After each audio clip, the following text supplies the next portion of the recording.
Hey guys, before we get to the video, if you want to watch any of this gameplay live, make sure to check out my Twitch channel at twitch.tv/maxketchum. All right, guys. So we've got a little bit of a different stream today. We started doing this during the Oceania qualifier for the World Tour, but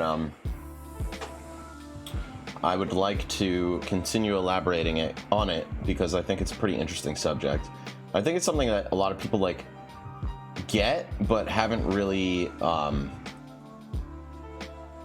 started to fucking talk about explicitly.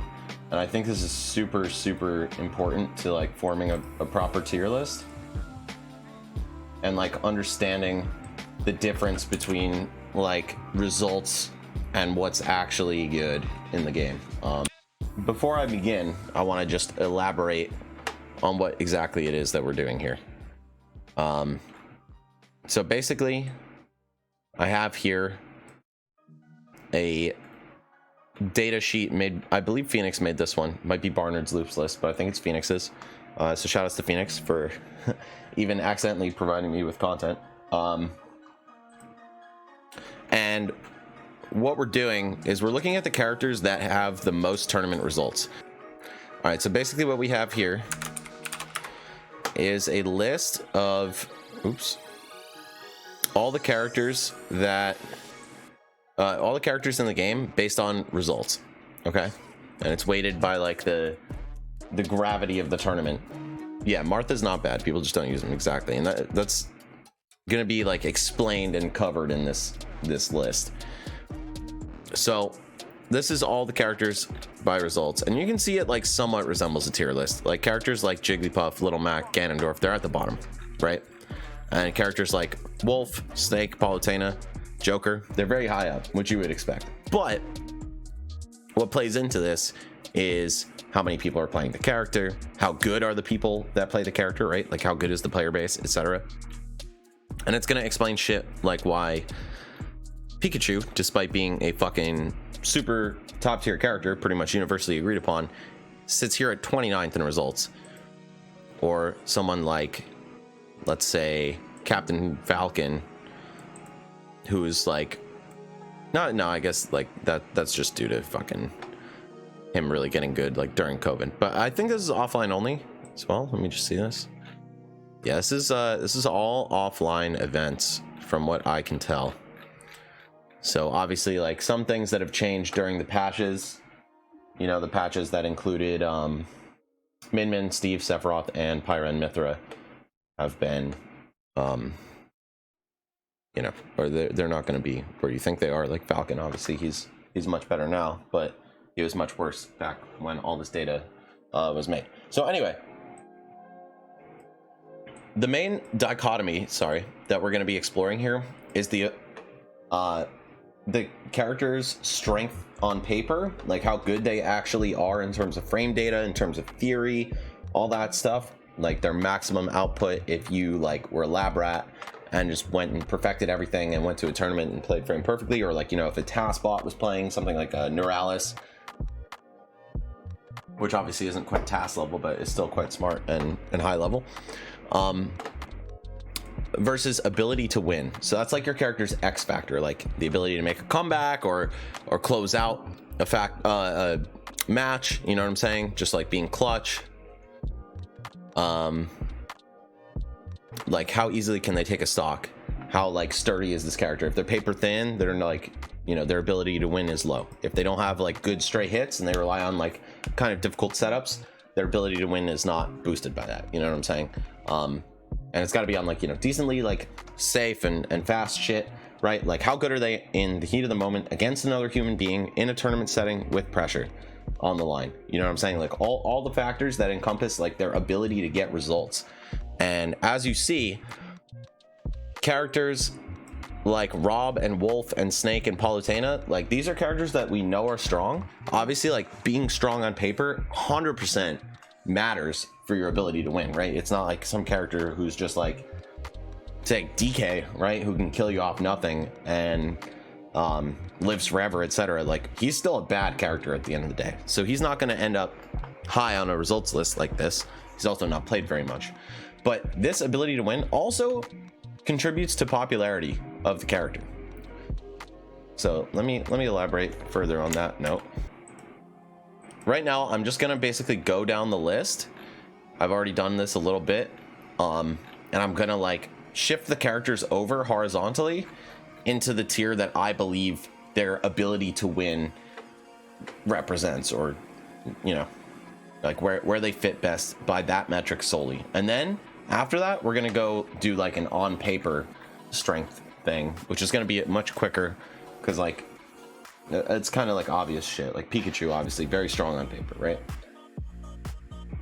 But why is it that nobody plays Pikachu?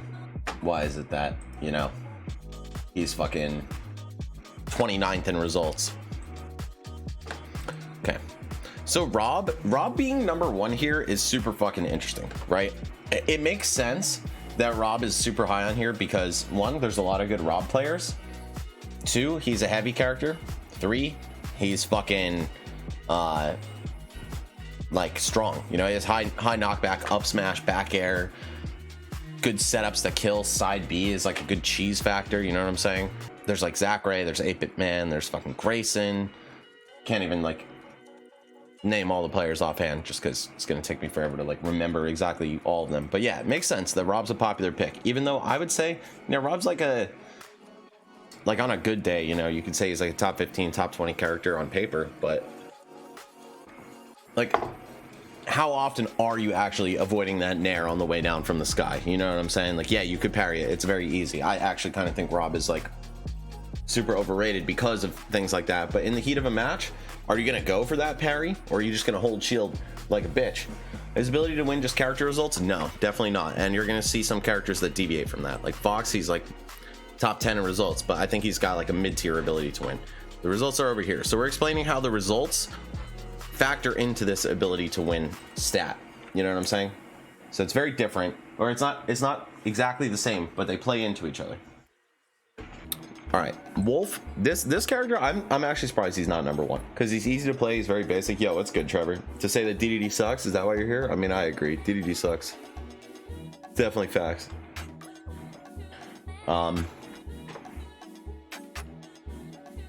Yeah, Wolf I feel like makes perfect sense. This guy, he's got beefy straight hits. He's easy to play. You know, the things that you have to do to exploit him, much like you have to do to Rob, are pretty tricky. Like edge guarding Wolf, a lot easier said than done. You could die to side B. You could die to up B. You could just like miss the edge guard, and now Wolf is ledge trapping you. Like, he kills you with forward smash, which is safe at fucking 60-70%. He has great ways to close out stocks. He can camp you. Like, he's an all-rounder, and he's like basic. Snake, same thing. He's obviously like a little more complicated of a character than guys like Wolf, but like you can kind of see like these 4 especially really share this trait. It's like basic strong ass characters. They've got a bit of weight to them, with the exception I guess of Wolf and Palu, but like they're not paper thin, they're not light. They have enough you know, enough beef behind them to survive. So I think it should be pretty clear to anybody why these 4 are like top 4 in results, and also why I'm keeping them in the top tier of the ability to win category. Joker, I think we might move him to high tier, but he has a built-in comeback factor. He's not light. He's heavier than fucking Wolf. Like, what the fuck? He's heavier than Marth and Lucina, you know, who are 90 units. He's 93 units. He has a good recovery, solid recovery. I think tethers are super fucking overrated. Ultimate players are trash edge guarding in general, but like, especially against tethers, I don't know why it is that people think tethers are broken. You literally just drop like a fucking long-lasting nair. Brawl players know, bro. The Brawl boys know about like Meta Knight nair versus ZSS up B, for example, or Olimar up B.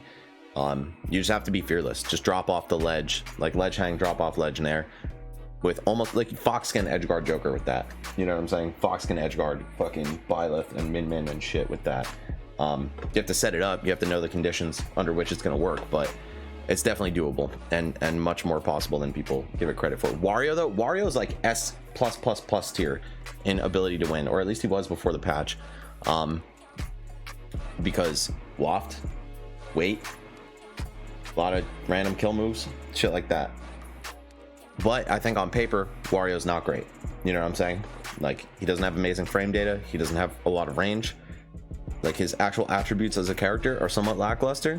Still not bad, obviously not a bad character, but one that's like he thrives off of his comeback factor and chunkiness and difficulty to kill and close out a match against, whereas he has ease in doing those things. Peach, I feel like we're gonna put Peach in high, but potentially even mid-tier. She's definitely one of those characters who requires like immense tech skill to truly get the most out of her combos, but she's not light. You know, she's like a low midweight character. She's not paperweight. She has hard hits like Bear and Fair that do a lot of knockback, do a lot of damage, are easy to line up. You've got your turnip camping game and shit. You could edge guard, use float to escape disadvantage, like shit that's not that technical, not that difficult to do. Peach can still use in a match and come out on top. And she's obviously very strong on paper. So like being strong on paper also will factor into this, because we're not going to see TK in top tier here, right? All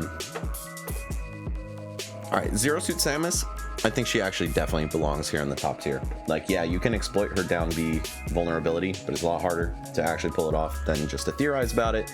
She got a very strong up B out of shield. Also, we're gonna mostly, for the sake of argument, be talking about like the last time we saw these characters offline, like before any significant gameplay changes. So yeah, like boost kick is now frame 6 out of shield. We haven't seen many tournaments with this patch in action. It's only been what, like 18 days since Pyra and Mithra came out. So you know, let's for all intents and purposes here, like think about the pre-patch versions of these characters slash like the last time we really saw them played it at majors and shit. Fox, the reason I put him down here, he's paperweight, he's easy to edge guard. Like in a vacuum, amazing character. He can do a lot of shit, but he can just explode at the same time. You know what I'm saying? All of these characters here at the top have results. Like this is sorted by tournament results. Pokemon Trainer, I think Pokemon Trainer belongs here. Characters like Ivysaur and Charizard, they're definitely like emblematic of this, right? Like Ivysaur, not great on paper. Definitely not like exploitable in a lot of ways. Fucking can be edge guarded, can be comboed hard, stuff like that. But you get popped by that down throw up B, that down throw into 3 up airs, like you're on tilt, you know what I'm saying? Charizard lives fucking forever, kills you at nothing. Yeah, sure, the moves aren't great, right? Like in a vacuum, if you're a robot, you might not get hit by some of these moves, but you will. Like, we've all seen like Puppet versus Samsora, you know what I'm saying? You get back throw side beat, yeah, you can DI out of that, but like the back throw is quick. Are you gonna react to the DI? Personally, I think people are pretty bad at reacting to DI on throws and setup moves. Like ultimate players aren't like hard coded to hold out. Like they, like melee players especially, are like, all right, I'm fucking like mega ready to DI out on anything that's not gonna kill me. But yeah, Squirtle, he's the weakest in the ability to win category. Ivysaur and Charizard are much stronger in that regard, but Squirtle's much stronger on paper. So like even this character in itself is kind of like a microcosm for this entire discussion. Roy, I think Roy is definitely a top tier ability to win character, right? Like kills you at 60 with fucking side B. You can edge guard him, but are you going to be ready for it? You know what I'm saying? Like I think actually, you know, Roy's quite edge guardable and people are kind of pussies about that, but you know, are you parrying these fast aerials, right? Like I think characters like Roy, Chrom, Marth, Lucina, they get blown up because their aerial timing is pretty predictable. Marth and Lucina more so because they're floatier and like it's a little easier to tell when it's going to come out. But Roy and Chrom, you know, at the same time, they have like shorter jumps and faster falls. So like there's a shorter window in which they can throw that parry mix up timing in. Yeah, you got shit like jab backer that just like stock closing shit. You know what I'm saying? Up B out of shield, just hard hitting fucking big dick moves. F tilt. F tilt is like a fucking huge example of this. Like 100%. You're at the ledge, you get one quick little read, boom, your stock is just fucking erased. In theory, maybe you didn't get hit by that forward tilt if you played a little bit better, but you know, you didn't. Mario, I think this guy's very stable. You know, he's got a good recovery, good weight, floaty enough to get out of shit, enough drift to like be hard to follow and shit. Like he fast aerials that aren't just parry bait. Just strong in every category, right? And obviously very strong on paper as well. All right, cool. Lucina, yeah, I think she absolutely belongs here. Like, hits hard when she needs to. Not super hard. She doesn't hit like a fucking truck, but she's strong. amazing out of shield option, by the way, with fucking Dolphin Slash. Shakes pressure off very easily, and you know how we're not talking about theory level play. A lot of like imperfect combos are going to get hit by aerial Dolphin Slash to break it, right? And then you have to watch out for that. Yeah, Bear F smash, hard to edge guard, exactly. Reliable recovery. I think I put recovery in here. No, I didn't. A lot of nice chunky safe aerials. Like, this is a character who suffers in theory.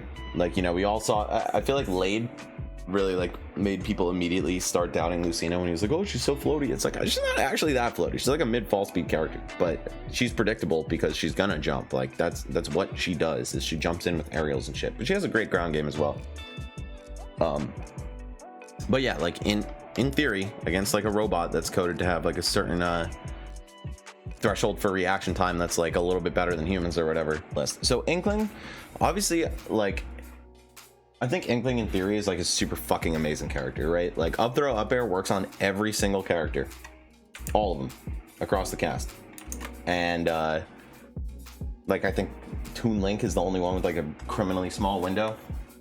But like, some characters is tough, but executing that in a tournament match is not that easy. Like, no call outs to Cosmos or whatever, but like, Cosmos was not using up throw up air very much in tournaments, right? We weren't seeing him like go for that, or like we would see him go for it but not land it sometimes at higher percents that it would be perfect to close out a stock, right? And I only use him as an example because he's like the first top level Inkling that comes to mind, right? Choke Mouse, oh my god. All right, well, I'm not calling him that. I fuck with Cosmos, he's a cool guy, but yeah, he's not like going for that optimal follow-up because he knows, like, okay, in a match this might not work. I have to find the kill some other way that's like a little bit more solid, you know what I'm saying? And when you go for solid shit, that contributes, or like your character's depth of solid shit is what contributes to being in this column here. So I put Inkling in mid tier, right? Like, her cheese factor is like Roller, you know what I'm saying? And Roller's pretty fucking easy to just block on reaction, you know what I'm saying? Like, it's just not like the hardest move out there to fucking defend yourself against, and it's telegraphed, and like, it's not the demon that we all thought it was at the beginning of the game, right? And I think, like, I don't know, if you have the future sight like me, you would know, like, all right, Roller's gonna fall off hard as soon as people learn this fucking matchup. And sure enough, it did. Inkling fucking sometimes can't kill you to like 200% with back air, because you're gonna be staling it out, spacing that shit the whole fucking time. Like, she's got a couple good kill moves. Forward smash and up smash are really strong. Down smash is a great edge guard, but it's just not like that easy to land it. Game and Watch, I'm a little bit tempted to throw him in high tier here, but I think I want to keep him in top because, like, shit like his down smash, it's not that slow. It buries you when you die at 60 to fucking forward smash right afterward. Up smash, just throwing it out. Like, Meister's playstyle, I think, encapsulates his whole ability to win shit. Like, he can grab you once, tack on 60, all of a sudden you're fucking sweating, right? It's like, he doesn't need to play at this, like, theory level, right? He just needs to play well enough to win, well enough to land his key hits, and the key hits are not that hard to find. Also, shit like juggling this character, pressuring this character on shield, good luck dealing with down air and up B. Like, yeah, these are punishable moves. These are parryable, telegraphed moves, at least like down air is. But are you gonna do it? Are you gonna go for that in game 3 last hit against Meister? No, you're probably not, because you're like focused on fucking winning. You're like, shit, I can't risk this parry, because if I don't, I'm gonna die off the top at 140 to key. Or like, am I gonna attempt this like frame perfect aerial on his shield so it's not -3 and I can't get up B? No, because I might like miss my fast fall window by 1 frame, not throw the aerial out as low to the ground as possible, and he's gonna like blow me up for it, and now I'm in disadvantage. Like, it's shit like that, you know? Am I gonna punish the small window that up smash leaves him vulnerable for afterward? Again, probably not. Though you could, if you have a fucking sack of steel and you're confident, you could do it. Absolutely. So Olimar, I didn't really like get a chance to tier this character, right? I think we'll put Olimar probably lower. Like, I just went ahead and kind of threw some of these guys out there. Olimar's not top tier in ability to win, I don't think, right? Like, he requires a lot of micromanagement, a lot of like super fucking smart, delicate planning and shit that's just like hard to do in the fucking clutch. You know what I'm saying? And also, I think he's a pretty overrated character. Like, he's, you know, he's high on this list because people like Shuton and DeBuzz are strong ass players. They're going to be putting up big numbers for the character. Myron too, very strong player in his region especially. So there's going to be a lot of like big numbers coming in for Olimar. What is this, like, is he 12th on the list? Oh wait, no, because I was going to say that looks way more than 12 rows. 17th on this list. Olimar's not the 17th best character in the game. Not that close to that either.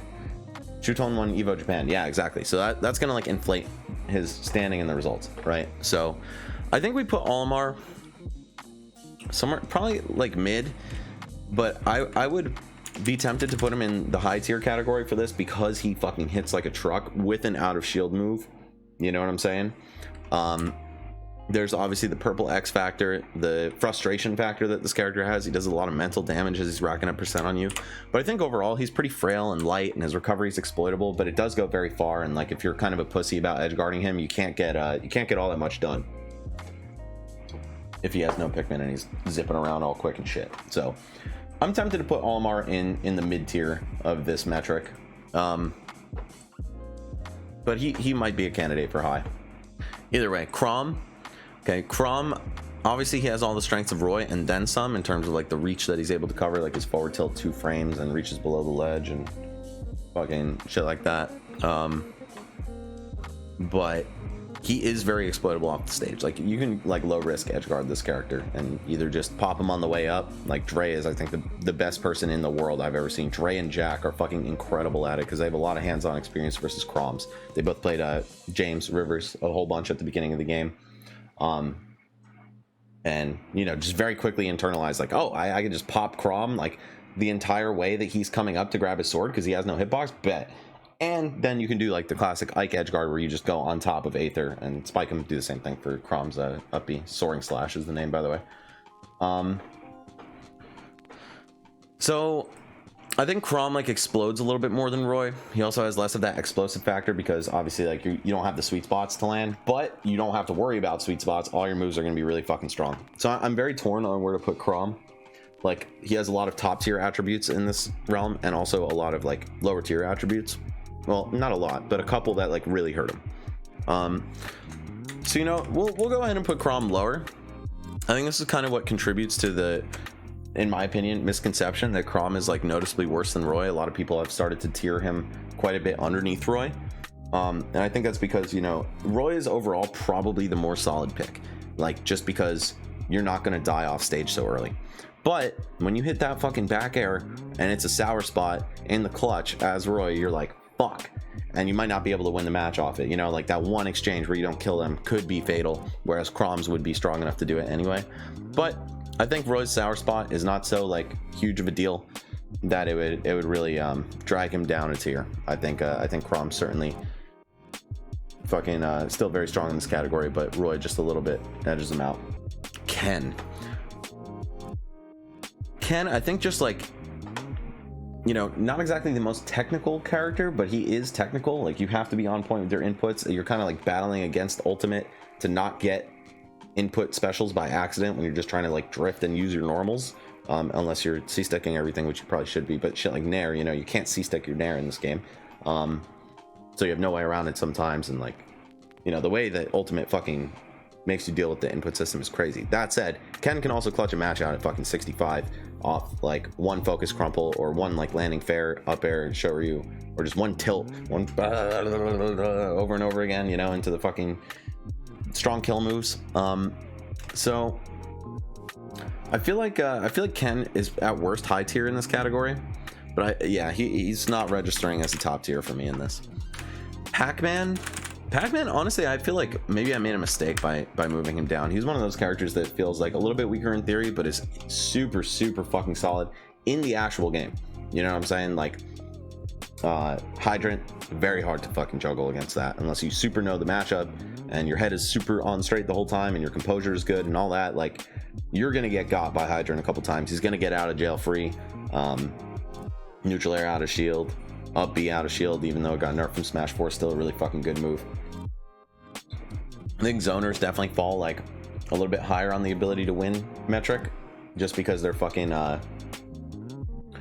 they're like forcing you to approach, you know what I'm saying? They can kill you with low commitment. Pac-Man just throws a key, throws a bell, etc. Young Link, I put him mid.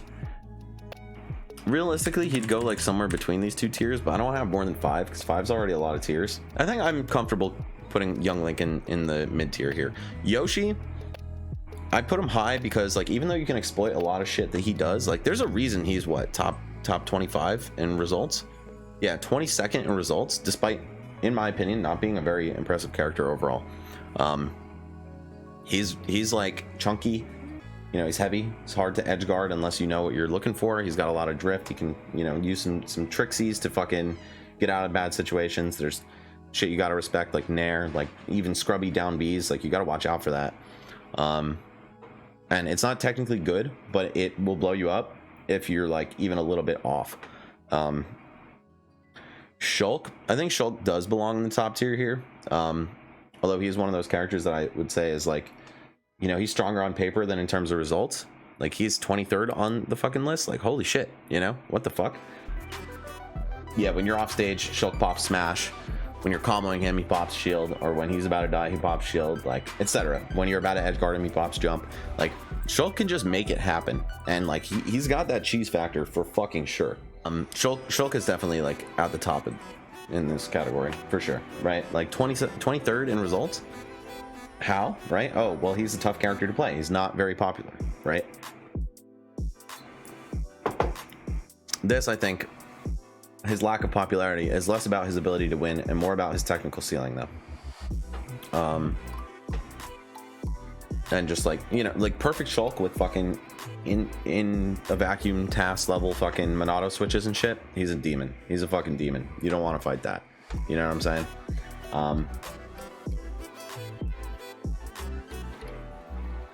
Yeah, Shulk's ability to win is very dumb. Sonic, so Sonic's like, he's just hard to fucking deal with, right? Being good in this category makes you strong online, for sure. You see online kind of exacerbates this, where it's like, all right, this character's not that hard to play. This character is hard to fucking close it out on. This character's good at closing it out on you. Basic game plans can work. Projectile keep away stuff contributes a little bit strongly to this. So like, yeah, there's like some really strong Sonic players out there, right? But he's not a very popular character. Again, kind of like falls into the Shulk category. I think on paper, like if you have perfect reactions, Sonic can be really broken. But also if the opponent has perfect reactions, Sonic falls off hardcore too. It's very weird. Sonic's a very weird character who doesn't really like, he doesn't really obey the rules of the game, and certainly not of this thesis that I have. Mega Man. All right, I think Mega Man's a great character. I think if you play perfect patient Mega Man, like you could do some damage, right? Like we've seen Kameme put in work. We've seen like other Mega Man players like Morpheus, like fucking Yeti. Trying to think who else comes to mind as a strong Mega Man, but it doesn't matter. If I don't say somebody's name, whatever. It just, you know, pretend I fucking said it. Pretend we're talking about all strong Mega Mans, right? Yeah, like this character's pretty good, but you have to play him like really ticky-tack, fucking like patient, chill, you know, like super reserved and perfectly, and otherwise you're just gonna fucking get blown up and out damaged and outpaced and edge guarded. He doesn't have a fucking great recovery. I honestly might even put Mega Man low, but he does have very strong straight hits, like Bear.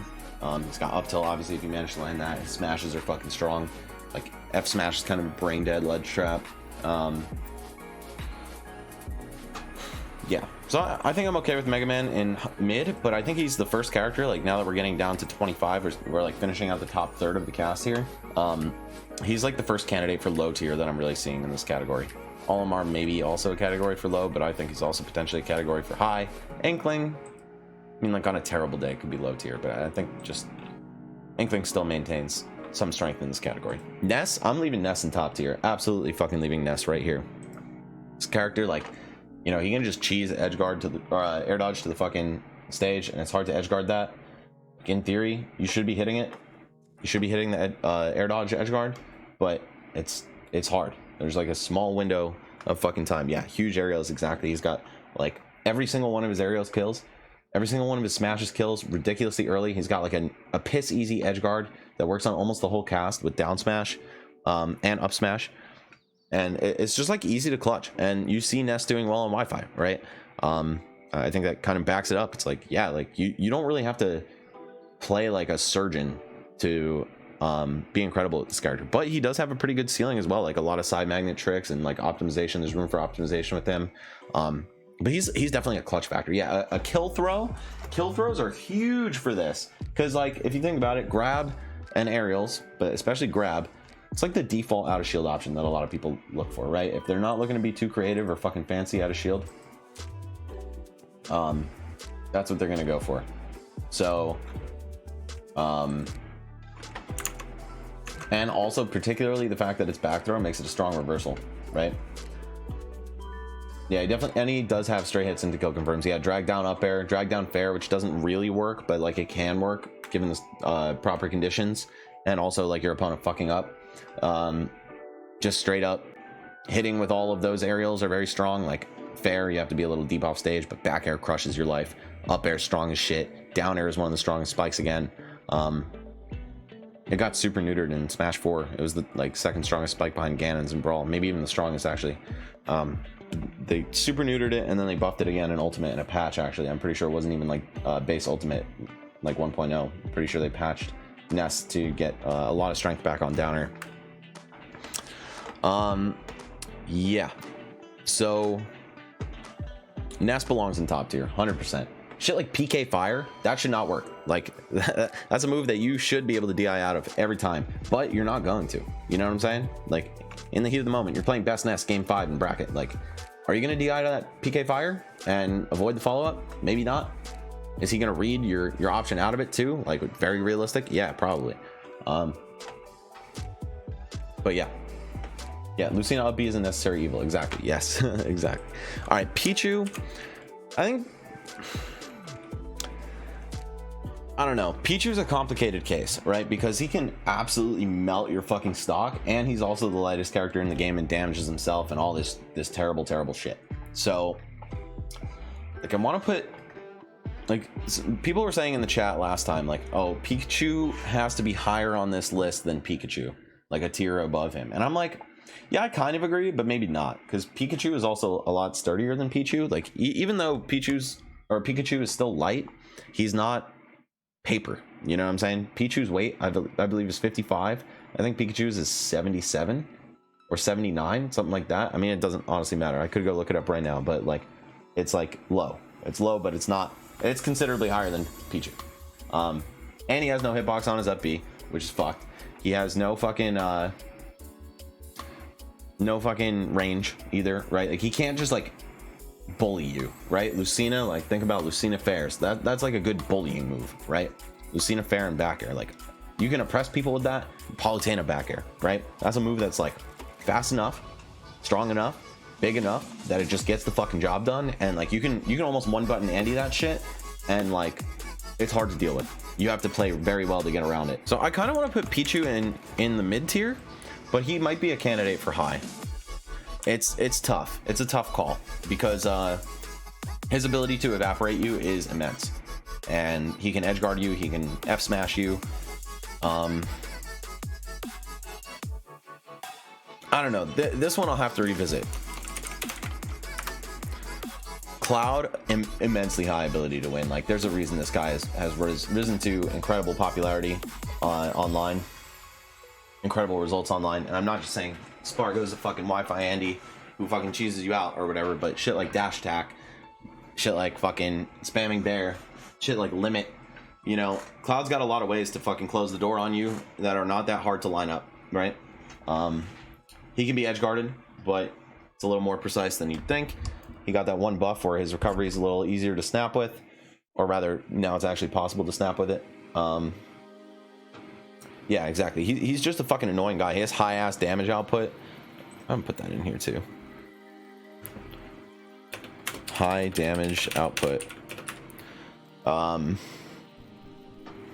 Yeah, Cloud definitely thrives in this category a lot, and like he has a crazy fucking up B out of shield. It's hard to punish this guy, right? Like it's hard to, or rather pressure this guy without getting punished.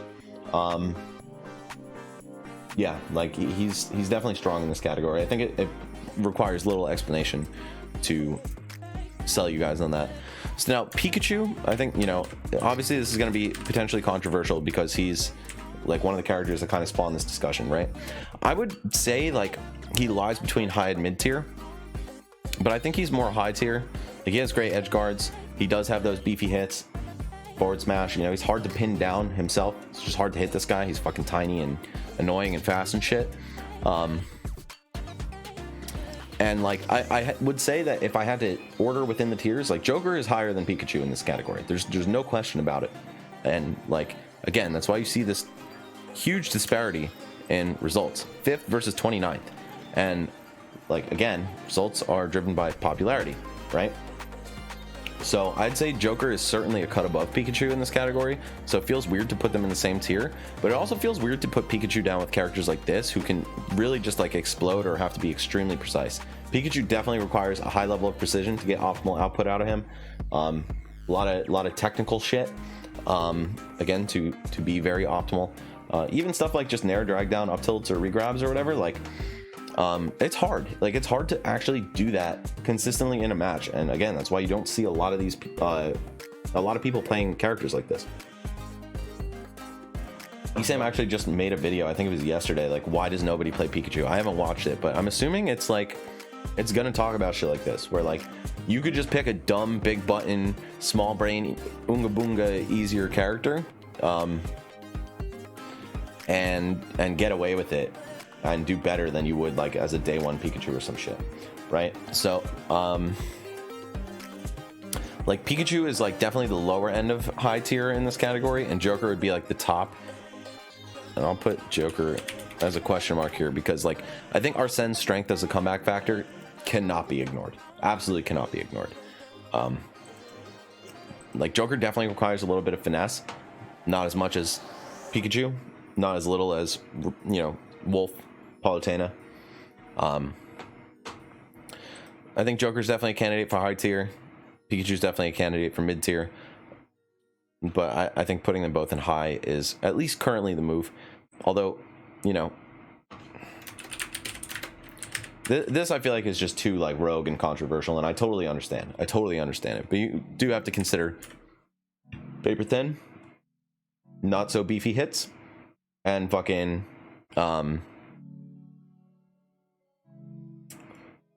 technical, high tech barrier. If you guys like the content, make sure to hit the subscribe button, drop a like on the video, helps a lot. Also check me out on Twitch every day, 10 p.m. to 3 a.m. Eastern. See you guys there.